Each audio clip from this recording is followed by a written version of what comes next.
Are you tired of scrolling through endless emails in your Gmail inbox? Well, I have some good news for you. In this video, I will show you how to enable Conversation View on Gmail on your PC with the new update. First, open gmail.com in your web browser.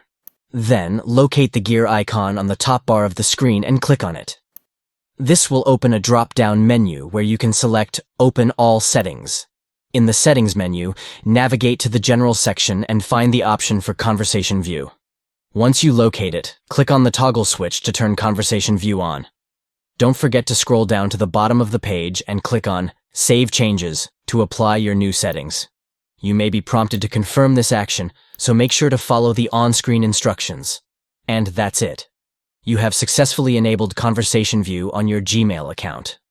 Now, all your emails will be grouped together in a threaded conversation format, making it easier for you to follow along and stay organized. So, go ahead and give it a try. Say goodbye to cluttered inboxes and hello to a more streamlined email experience. Thank you for watching, and happy emailing.